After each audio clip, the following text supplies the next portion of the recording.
नमस्कार विद्यार्थी मित्रांनो, तुमच्यासाठी नवीन जॉब अपडेट घेऊन आलेली आहे। अंगणवाडी सेविका भरती 2026 ही नवीन भरती निघालेली आहे। ऑफिशियल नोटिफिकेशन आलं असून फॉर्म भरायला सुरुवात झाली आहे। यामध्ये खूप चांगल्या जागांसाठी जाहिरात आली असून आपण व्हिडिओमध्ये पाहणार आहोत किती जागा आहेत, अर्ज कोण करू शकतो, वयोमर्यादा काय आहे, एज्युकेशन क्वालिफिकेशन काय लागणार आहे, पगार किती असणार आहे, फॉर्म कशा पद्धतीने भरायचे, अशा प्रकारची संपूर्ण सविस्तर माहिती आपण या व्हिडिओमध्ये पाहणार आहोत। तर व्हिडिओ शेवटपर्यंत पहा। अशाच नवनवीन माहितीसाठी आमच्या चॅनलला सबस्क्राइब करा, बेल आयकॉनला प्रेस करा, लाईक करा, शेअर करा। चला तर मग आपण व्हिडिओला सुरुवात करूया। अंगणवाडी सेविका भरती 2026 ही नवीन भरती निघालेली आहे। जागा इथे 14 जागांसाठी भरती होणार आहे। बघा, अंगणवाडी सेविका भरती 2026 ही भरती आहे। 14 जागांसाठी इथे भरती होणार आहे। पात्रता 12वी पास असेल ते उमेदवार इथे अर्ज करू शकतात। 2026 ही भरती आहे। अर्ज पद्धती इथे ऑफलाईन पद्धतीने करायचे, संधी सोडू नका, लगेचच तुम्ही इथे अर्ज करू शकता। चला तर मग आपण संपूर्ण सविस्तर डिटेल पाहूया। बघा, बाल विकास प्रकल्प विभाग भरती 2026 ही भरती आहे। अंगणवाडी सेविका आणि मदतनीस या पदासाठी ते भरती होणार आहे। 14 जागा असणार आहेत। 17 जुलै 2026 पर्यंत तुम्ही इथे अर्ज करू शकता। कुठल्या प्रकारची परीक्षा शुल्क नाही आहे। डायरेक्ट वॉक इन इंटरव्ह्यूद्वारा तुमची इथे निवड केली जाणार आहे आणि कुठल्या प्रकारची परीक्षा शुल्कसुद्धा नाही आहे। 18 ते 35 वर्षापर्यंत तुम्ही इथे अर्ज करू शकता। वेतन तुम्हाला 10,000 ते 20,000 पर्यंत तुम्हाला इथे सॅलरी मिळणार आहे। नोकरीचे ठिकाण महाराष्ट्र असणार आहे। महाराष्ट्र लातूर इथे नोकरी असणार आहे। अधिकृत वेबसाईटसुद्धा इथे दिलेली आहे। या वेबसाईटवरती जाऊन तुम्ही संपूर्ण सविस्तर माहिती पाहू शकता। अर्ज हा तुम्हाला ऑफलाईन पद्धतीने करायचा आहे। मुलाखतीद्वारे तुमची इथे निवड केली जाणार आहे। 12th पास उमेदवार असतील ते उमेदवार इथे अप्लाय करू शकतात। त्यानंतर आपण PDF नोटिफिकेशनमध्ये संपूर्ण सविस्तर डिटेल पाहूया। त्यामध्ये फॉर्मसुद्धा दिलेला आहे, ते कसा भरायचा ही सुद्धा माहिती मी सांगणार आहे। तर व्हिडिओ शेवटपर्यंत पहा, म्हणजेच तुम्हाला या जॉबबद्दलची संपूर्ण सविस्तर माहिती समजेल। बघा, एकात्मिक बाल विकास योजना प्रकल्प अंतर्गत लातूर या अंतर्गत इथे भरती होणार आहे। अंगणवाडी सेविका आणि मदतनीस या अंतर्गत सरळ सेवा अंतर्गत ही भरती होणार आहे। एकात्मिक बाल विकास सेवा योजना प्रकल्प लातूर ग्रामीण, तालुका लातूर, जिल्हा लातूर, परिषद लातूर अंतर्गत अंगणवाडी सेविका आणि मदतनीस या पदासाठी इथे भरती प्रक्रिया राबवण्यात येणार आहे। तर 1 ते 5च्या अधीन राहून याद्वारे पात्र महिला उमेदवारांकडून अर्ज मागवण्यात येत आहेत। सदर अर्ज स्वीकारण्याची अंतिम तारीख आहे 17/7/2026। बघा, सायंकाळी 6 वाजेपर्यंत तुम्ही इथे अर्ज करू शकता, ते बी कार्यालयीन वेळेपर्यंत। बाल विकास प्रकल्प अधिकारी कार्यालय लातूर ग्रामीण, लातूर, जिल्हा लातूर येथे सुट्टीचा दिवस वगळता कार्यालयीन वेळेत अर्ज स्वीकारण्यात येणार आहे। बघा, तुम्हाला या ॲड्रेसवरती जाऊन अर्ज हा करायचा आहे। अर्ज स्वीकारण्याचा दिनांक बघा, सुरुवातीला 6/7/2026 पासून फॉर्म भरायला सुरुवात झालेली आहे। अंतिम तारीख 17/7/2026 संध्याकाळी 6 वाजेपर्यंत तुम्ही इथे अर्ज करू शकता। छाननी आणि उमेदवाराची प्राथमिक गुणवत्ता यादी प्रकाशित करणे 10/8/2026। प्रकाशित केलेल्या यादीवर अनक्षिपित नोंदणी अंतिम दिनांक 24/8/2026 आणि त्यानंतर पूर्तता केलेल्या निवड आणि प्रतीक्षा यादीची 27/8/2026 पर्यंत तुमची इथे होणार आहे। अंतिम निवड यादीनुसार पात्र महिला उमेदवारांचे मूळ कागदपत्र तपासणी, नियुक्ती आणि आदेश यांचा बघा 28/8/2026 ते 31/8/2026 या रोजीपर्यंत संपूर्ण सविस्तर इथे भरती भरून घेतली जाणार आहे। त्यानंतर बघा, पद भरती करावयाच्या रिक्त अंगणवाडी सेविका किंवा केंद्राची तपशील अंगणवाडी सेविका यांच्याबद्दल इथे माहिती दिलेली आहे। तुम्ही इथे बघा, ग्रामपंचायतीचे नाव, गावाचे नाव, अंगणवाडी केंद्राचे नाव आणि इथे पद संख्या इथे दिलेली आहे। बघा, कुठल्या जागा गावानुसार इथे जागा आहे ते तुम्हाला इथे दिलेले आहे। कव्हा क्रमांक 1, हनुमंतवाडी 1, महापूर 1 असे इथे जागा आहेत। त्यानंतर अंगणवाडी मदतनीस यांच्यासाठी सुद्धा इथे दिलेलं आहे। हरमगुळ 1 जागा आहे, साखरा 1 जागा आहे, चिंचोलीराव 1 जागा आहे, खंडापूर 1 जागा आहे, श्यामनगर 1 जागा आहे, कव्हा 2 1 जागा आहे, गंगापूर 4 1 जागा आहे, मुशिराबाद 1 जागा आहे, बोरवटी 1 जागा आहे आणि कासगाव 1 जागा आहे। अशा प्रकारे इथे तुमची भरती होणार आहे। त्यानंतर तुमचे इथे गावाचे नाव, ग्रामपंचायतीचे नाव, गावाचे नाव आणि अंगणवाडी कुठल्या ठिकाणी तुमची भरती होणार आहे ते सुद्धा इथे दिलेलं आहे। शैक्षणिक पात्रता काय असणे गरजेचं आहे बघा, अंगणवाडी सेविका आणि अंगणवाडी मदतनीस यांच्या किमान 12वी उत्तीर्ण असणे गरजेचं आहे आणि शैक्षणिक पात्रता आवश्यक राहील। गुणपत्रिका तुम्हाला सबमिट करायचं आहे। छायांकित प्रत अर्जासोबत जोडणे आवश्यक आहे। तसेच कमाल शैक्षणिक अर्हता आणि गुणपत्रिका नापास पास यांच्या टक्केवारीनुसार निश्चित करण्यात येणार आहे।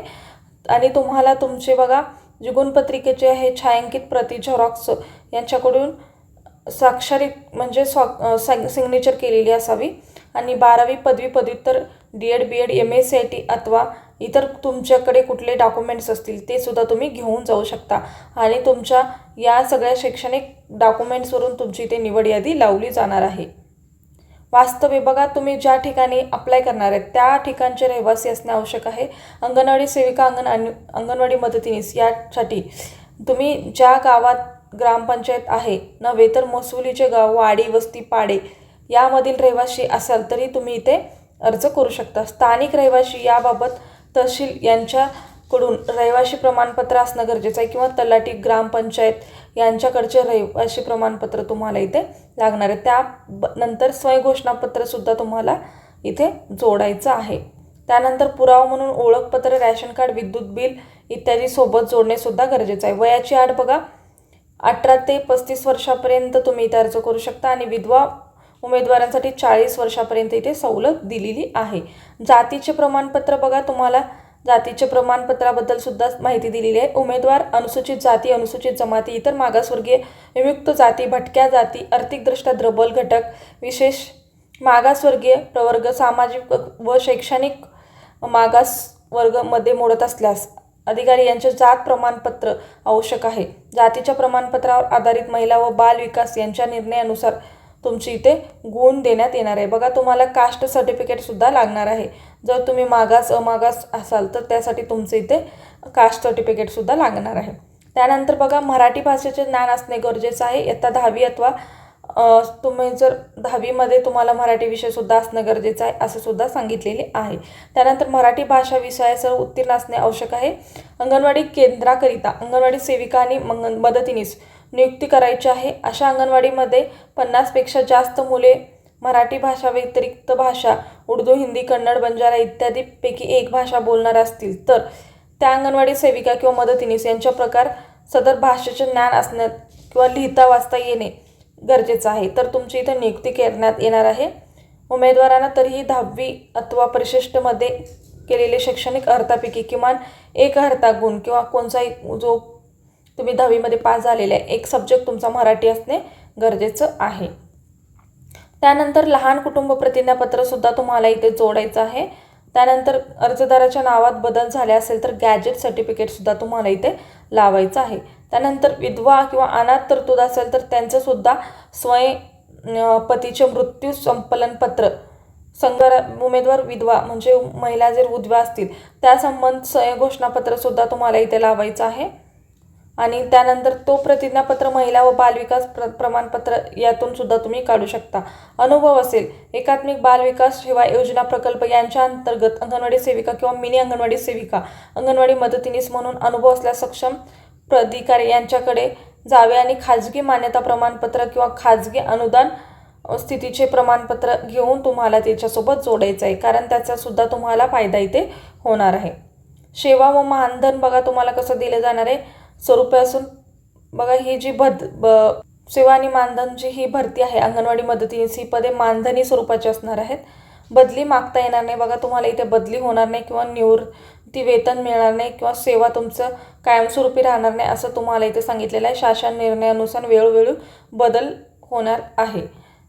वयाची अटसुद्धा इथे दिलेली आहे। बदली ही कुठंच होणार नाही आहे, त्यासाठी तुम्ही स्थानिक ठिकाणचे रहिवासी असणे गरजेचं आहे आणि जे तुम्ही डॉक्युमेंट जोडत आहात ती सक्षम प्राधिकाऱ्याकडून स्वाक्षरी केलेली असावे तरच तुम्ही इथे अर्ज करू शकता। इथे निवड कशी केली जाणार आहे, अर्जासोबत जोडलेले शैक्षणिक कागदपत्रे किंवा आधारे दिनांक 30 जानेवारी 2025 यांच्या शासन निर्णयानुसार निवड यादी कशी केली जाणार आहे। अर्जासोबत जोडलेली शैक्षणिक कागदपत्रे ही 30 जानेवारी 2025 या निर्णयानुसार मेरिट लिस्टद्वारे केली जाणार आहे। त्यानंतर गुणवत्ता किंवा प्रतीक्षा यादी कधी जाहीर करणार आहे तर 17/7/2026 नंतर तुमचे जे फॉर्म आहेत ते कुठले बी ग्राह्य धरले जाणार नाहीत आणि त्यानंतर तुमची संपूर्ण जाहिरात आहे जी तुमची जी निवड यादी आहे ती सुद्धा तुमची इथे जाहीर करण्यात येणार आहे। बघा, जे तुम्ही डॉक्युमेंट्स आहेत आणि जो अर्जाचा फॉर्म आहे तुम्ही स्वतः जायचं आहे, स्वतः स्वखर्चाने जाऊन आणि तो ऑफिसचा ॲड्रेस दिलेला आहे त्यावरती जाऊन तुम्हाला सबमिट करायचं आहे। तुम्ही ईमेलद्वारा अथवा पोस्टाने केलेले अर्ज इथे ग्राह्य धरले जाणार नाहीत असं सुद्धा तुम्हाला इथे सांगण्यात आलेलं आहे। त्याप्रकारे अशा काही तुम्हाला इथे नियम अटी दिलेले आहेत ते सुद्धा तुम्ही वाचून घेऊ शकता।